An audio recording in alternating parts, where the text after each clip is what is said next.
Hey, everybody, and welcome to the Deep Dive. We're going back in time today. Back in time? Yeah, like way back. Cool. Imagine you're a kid just hanging out in 2024, Okay. and you get to interview a founding father. Whoa. One of those guys with the powdered wigs. Yep, the ones who, made America. That'd be amazing. Think about it. All those ideas about freedom in government, like the stuff that built this whole country. Right. Seeing it all through the eyes of someone who's from, centuries ago, you know? And it really makes you wonder, What do you mean? what would a founding father think about, I don't know, social media? Oh, man. Or all the crazy stuff happening in politics these days? Will they even recognize the place? That's the big question, isn't it? And that's kind of what we're here to explore today. We're going to dive deep into those big founding ideals. Yeah. And see how they connect to, well, everything going on in the world today. I'm excited. Me too. So let's start with something super iconic. The Declaration of Independence. Oh. It's more than just a breakup letter with King George. Way more. It's like America's biggest mic drop moment. Uh-huh. They were basically saying, hey, world, human rights matter. So it was a really big deal. Huge. The Declaration was like this global announcement about equality for everyone. And you know what's wild? What? A lot of those ideas had been around before. But this was the first time anyone actually used them to build a government. Whoa, that's bold. Like starting a whole country based on these brand new ideas. Exactly. And when you think about that phrase, all men are created equal. Yeah. It was radical back then, and honestly, we're still figuring out what it truly means today. Totally. It's one of those things that keeps evolving as we learn and grow as a society.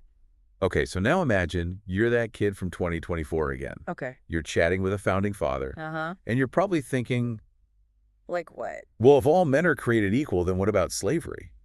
What about women not having the same rights?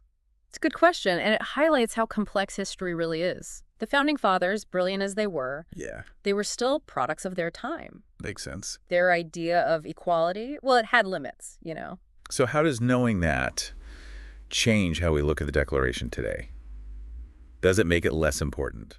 That's a really interesting question. I think it shows how much we've grown since then Yeah, and how far we still have to go. Progress, it's not always a straight line, you know. sure. It's messy and it takes time. So the Declaration was like planting a seed. Exactly. A seed for a more equal society, and we're still working on helping that seed grow. Now get this. Imagine showing a founding father social media, Wait, what? Like Twitter?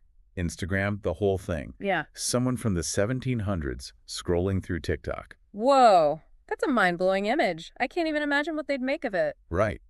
Would they be totally amazed by how quickly we can talk to people across the world? That's what I think. Or would they be totally freaked out by all the arguments and misinformation? I think that might freak them out a bit. Me do. But here's something to consider. The Founding Fathers were super into reasoned debate. Yeah. They thought a healthy democracy needed people who could, think critically and talk things through. That's so true. And you know what? Those values are super important today, especially online when everything's so fast-paced. Totally. And they were really concerned about anything that could harm the public good. Well, like what? Would they see social media as something that brings people together or something that just tears us apart? Ooh, good question. Yeah. I think they'd have mixed feelings about it, honestly. Like they might love that anyone can share their opinions, Yeah. but be really worried about how easily fake news can spread. Right. They were all about facts and evidence. I bet they'd be pushing for some serious fact-checking online. Uh-huh, right? It'd be like they're handing us this powerful tool and saying, okay, use it wisely. Totally. A free press was huge for them, but they knew that didn't automatically mean people would be well-informed. It takes effort to separate truth from fiction, and that's truer than ever today. Okay, so we've talked about how the Founding Fathers' idea of equality was, well, limited, Yeah, but they did set some important changes in motion. absolutely. Think about it.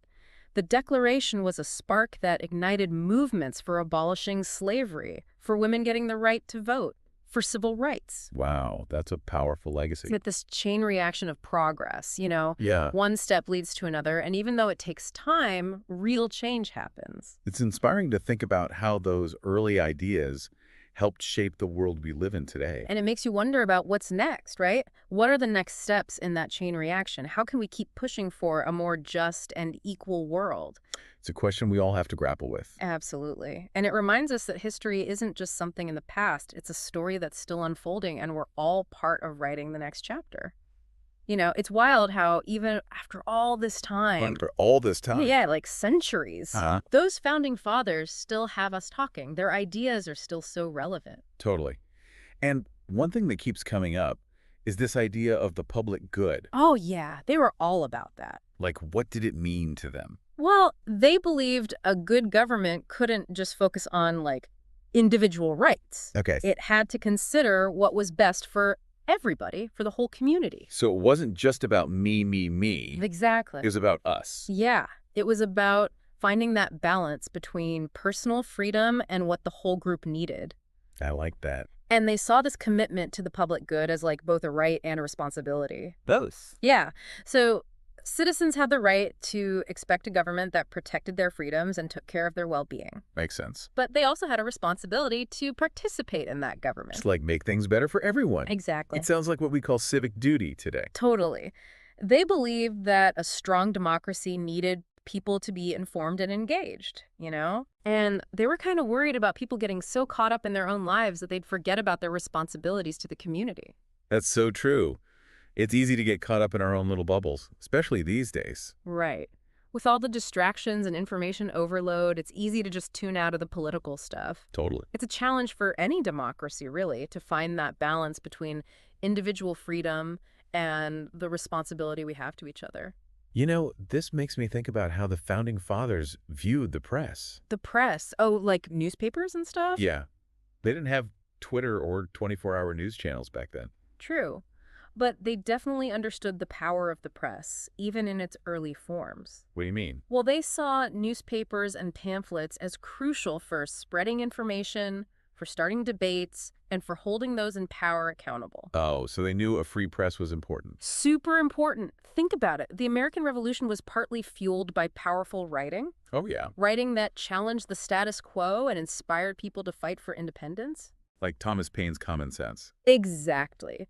And the Federalist Papers, too, those were a series of essays written to convince people to support the Constitution. So they were basically having a public debate about the very foundation of the new government. Yeah, all through printed words. That's pretty cool. So they definitely got that a free and independent press was key for a healthy democracy. But would they be impressed with today's media landscape? Ooh, that's a tough one. I mean, with all the different news sources and the constant flow of information, would they see it as helpful or harmful to civic engagement? Part of me thinks they'd be blown away by how much information we have access to. Yeah. The internet, with news from all over the world, just a click away, it would probably seem like magic to them. I know, right? But then there's the whole problem of misinformation. Oh, yeah. I bet they'd be pretty concerned about how easily people can be swayed by, emotional appeals and divisive rhetoric. Totally. They wouldn't be too thrilled about echo chambers and filter bubbles. So what do you think? Would they see it as a net positive or negative? I think they'd have mixed feelings, honestly. Mixed feelings. Yeah, they'd love that more voices can be heard and that information is more readily available. Right. But they'd also be worried about the lack of fact-checking and the spread of biased or false information. Sure. They were all about critical thinking and being careful about what you believe. It's like they'd be saying, here's this amazing tool, but use it responsibly. Exactly. Just because we have a free press doesn't automatically make us informed and engaged citizens, right? That takes effort. And it's more important than ever today. Okay, let's switch gears for a bit and talk about how the Founding Fathers viewed government itself. Okay. They weren't exactly fans of big, powerful central authority, were they? Not at all. They had just fought a revolution to break free from a government they saw as tyrannical. Right. They were definitely wary of too much centralized power and wanted to make sure that the new government wouldn't become oppressive. So they came up with this system of checks and balances, right? Dividing power between different branches of government. Exactly. And they also gave states a significant amount of power, creating this balance between federal and state authority.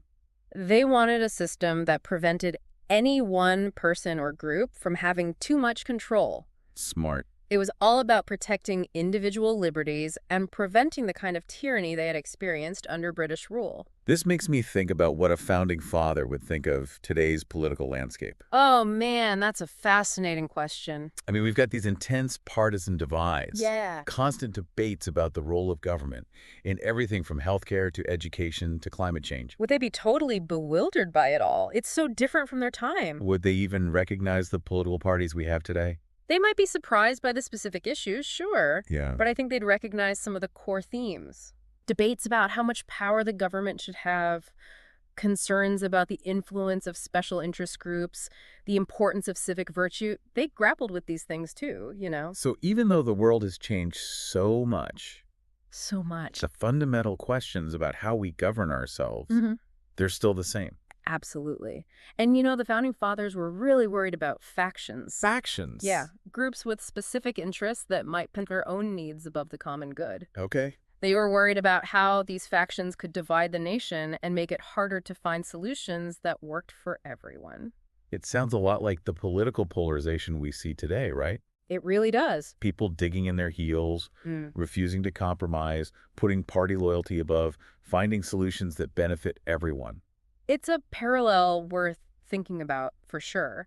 It makes you wonder what those Founding Fathers would say about how we handle these divisions today. Yeah. Would they be disappointed? Maybe. Or would they see it as a natural part of democracy? Like a messy but necessary part of figuring out how to govern ourselves. It's hard to say for sure, but I think one thing's clear. They'd be urging us to engage in thoughtful debate, to hold our leaders accountable, and to really work towards solutions that benefit the whole nation, not just one side or the other. They'd probably remind us that the American experiment, as they saw it, is a work in progress, right? Totally. It's not about reaching some perfect endpoint. It's about always striving to create a more just and equitable society. This whole imaginary conversation with a founding father, I know, right? it's really got me thinking about the future. It really makes you wonder what they'd think about everything going on in the world today. Stuff they could never have imagined back then. Like, could you imagine explaining the internet to someone from the 1700s? Or artificial intelligence, or smartphones. Your heads would explode. But here's the thing that I find so inspiring. What's that? Even though they lived in a totally different world, their values, the things they fought for, they still feel relevant today. Totally. Their emphasis on individual liberty, limited government, the rule of law, civic virtue, Yeah. those are ideas that still resonate today, even as we're dealing with a world way more complex than they could have ever dreamed of. It's like they built this amazing foundation, this framework for a free and just society. Uh-huh. And now it's our turn to keep building on it. To adapt it to the challenges and opportunities of our time. Exactly. Okay, so let's go back to our curious kid from 2024 one last time. Okay. Imagine you have one final question to ask a founding father about the future of America. Ooh, that's a tough one. What would it be? We talked about how they might view our present, but what about their hopes and fears for the future? Right. Would they be optimistic about our ability to keep those core principles alive?